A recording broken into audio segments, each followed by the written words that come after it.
Hi guys, so today's video is going to be a non-spoiler book review and then a spoiler chat for the first book in the Grisha Trilogy, Shadow and Bone by Leigh Bardugo. This is definitely a series that a lot of people have a lot of fun making fun of nowadays, and this was actually a reread for me. I was very curious, one, because there's a Netflix adaptation coming out, but two, I wanted to see how I would feel if I went back and reread this. And at the end of the day, I still had a good time with it. I still enjoyed it, but there are some elements to it that I think I can understand why some people make fun of it. This is a fantasy story that takes place in a world that is kind of similar to Central Eastern European roots. In it, we are on the verge of a more industrialized world where guns and other weapons of warfare of that sort are starting to come into existence. Certain countries are starting to become very powerful because they are embracing these new forms of weapons, whereas the country that our story takes place in, Ravka, has kind of fallen behind. They rely heavily on a group of individuals known as Grisha, who have various different magical powers. The downside to them having this reliance is that they've not really embraced their military in the same way some of the other countries have. On top of that, Ravka is divided by something called the Shadowfold, which came into existence years and years ago because one particular Grisha, known as the Darkling, created this sort of by accident, and this particular thing has shrouded this one area in darkness, and now there are these creatures known as Volcra that are killing tons of people that try to travel through the Shadowfold, and the reason people even attempt going through the Shadowfold is because it literally is dividing the country. In order to keep trade up and to try and encourage people to travel, they almost have to go through this, and it's caused a lot of deaths, and it's kind of hindered Ravka in its ability to grow and progress. Our main character, Alina, is someone who considers herself a nobody. She kind of has no family or friends. She considers herself very plain physically. She only has one person that she cares about, and that would be her best friend, Mal. This is somebody she grew up with in the orphanage. She has found that as she's gotten older, she's continued to be this plain Jane, and Mal has turned into this gorgeous man who everybody wants to get to know, and a lot of times the only reason anybody befriends Alina is to try to get to her friend. She definitely does not consider herself to be worth much, and a big theme in this story would be worth. A lot of the time she feels like nobody sees her, nobody cares, and why should anybody, because she's just this plain Jane. And while that's not something I think that I really relate to at this time in my life, there are a lot of people that relate to this, but it almost comes across at times as a little vain because she puts so much emphasis on people's appearances. She judges so many, she has so many snap judgments about people based off of their looks. If they're beautiful, she thinks your life's easy. If you're beautiful, she's probably like, I hate that girl. So while you feel bad for her to an extent at the beginning because she's not really been treated particularly well, you still find that she doesn't always really treat people that well. She also does not always have the best approach to things. Sometimes there are individuals who are in a lot of power, and Alina doesn't have a lot of tact. She doesn't always go about a lot of things in the most logical way. She kind of says whatever comes to mind. And I think that this is in part because she didn't really ever find that she had a lot of consequences to what she had to say because nobody was really listening before.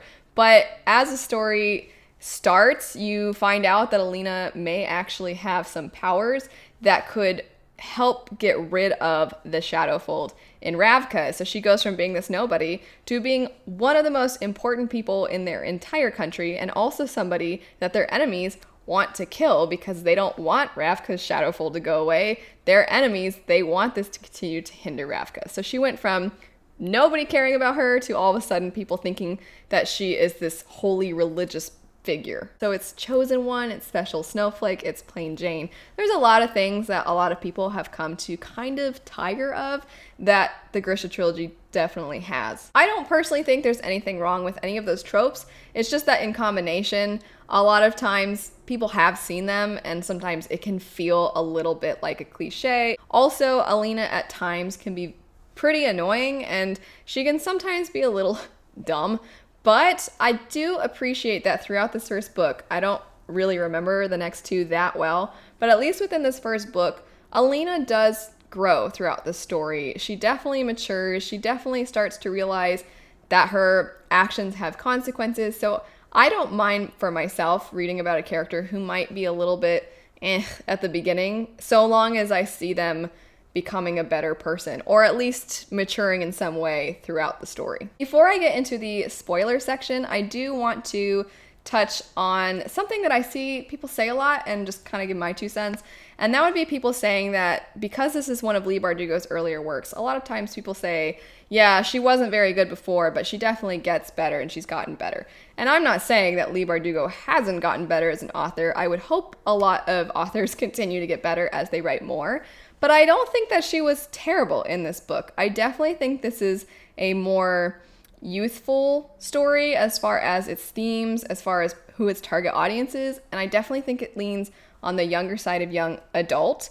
But I don't think the writing itself is extremely basic when I imagine myself as a younger reader. I think it's an appropriate level of vocabulary, of difficulty, that sort of thing. I also think that the dialogue can be sometimes maybe a hint cheesy, or at the very least it feels a little strangely modern. I'm pretty sure the word creep or creeper or creepy was used quite a few times, and I don't normally associate that word with fantasy stories because for some reason I think of fantasy as having a more formal dialogue, but that doesn't mean, in my opinion, that the story was terrible. It's just that I think the target audience was younger and that it's definitely more digestible for people who are just getting into fantasy. That said, I want to jump into some spoilers now. So if you haven't read the book or you don't want to be spoiled for anything, stop watching. Okay, first off, so many people talk about the Grisha Trilogy as having this love triangle, and obviously Alina had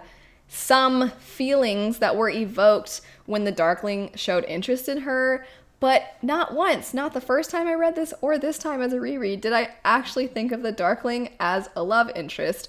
I felt that the Darkling, she liked the attention because she always felt like nobody ever saw her, and she was maybe caught up in the moment when he did show her that attention, but I didn't think she was interested in him, especially not after she finds out that he's a crazy psycho. I always liked Mal, so reading this book again, I liked him even more. I'm actually surprised that so many people hate him, and I'll have to reread, obviously, the second and third books to see if I still feel that way, but reading this first one again, I had the same feeling I had, or that I remembered having the first time, which was Mal's a nice guy. He's not a terrible person, at least in this first book, and I really liked him, and I want her to have a happy ending with him. I'm surprised so many people hate this guy. I do want to know if you are, I'll put up a little poll, do you like the Darkling as a love interest or not? Or do you hate Mal? Do you like Mal? I don't know. I'm just very curious to know. Are you team Darkling or team Mal? I don't like saying team,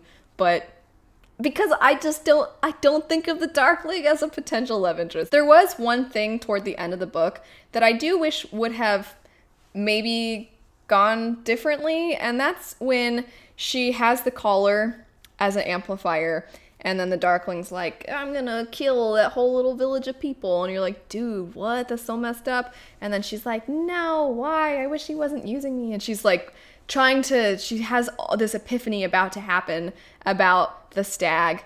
And then it comes to her and she realizes because she spared its life, that technically its life is hers. And that's kind of the rules for the amplifier. And then she just feels the power and then she does it. And part of me is like, I don't know, did she have to have the epiphany to feel that? Because it was just, she just realized. And then she was like, oh, wait. Oh, that's right. I can use this power. And I'm like, girl, you couldn't have figured this out like 5 minutes ago. You would have saved a whole village. To be clear, I'm not upset at her for not figuring it out earlier. I just feel like when it came to saving Mal, I don't know, that epiphany was almost, I don't want to say too easy. I just wish there was like more that she would have had to do, or she would have had, I don't know, it just felt like very easy. I'll admit there were some points in this story where I was thinking, I don't know how I'm gonna feel when I finish it. Maybe I'll also join the Grisha Trilogy is silly nonsense club.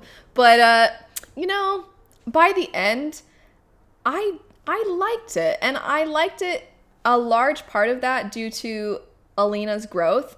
The biggest thing, and it's kind of morbid to say this, but the biggest sign of growth in my eyes was when she realizes the Darkling's plans and she asks Mal, please, I need you to kill me. Can you kill me if he finds us? And she finally is realizing just how important and significant she is and just how dire the circumstances are. And she's willing to die so that people will live and that he won't use the Shadowfold as a weapon. And I just feel like I have read other books where the characters are like, you and me forever, and I don't care if the rest of the world dies as long as it's you and me forever. And I just was like, I don't know. Alina, she was super kind of dumb for certain moments. I definitely think that. And I think that she didn't really have, I don't know, she didn't think a lot of things through. But that was one thing where I was like, wow, I just feel like that took a lot for her, one, to ask her best friend / the guy she loves to do that, and two, to just ask anyone to do that and to be okay with the idea of dying. I don't know. I feel kind of bad that she's not a real person, so I don't feel that bad. But there's just so much hate for Alina. And yeah, she was dumb at times, but I don't know, that took a lot of maturity. Anyway, I have some memories of how the second and third books go, so I'm definitely very curious to see how I will feel going back into those. But definitely let me know your thoughts on this series. I know this is a series a lot of people like talk spoilers with, so if you want to talk spoilers, just write spoilers in your comments so that hopefully nobody gets spoiled who hasn't read it. But anyway, thanks so much for watching. I hope you have a great rest of your day, and I'll see you later.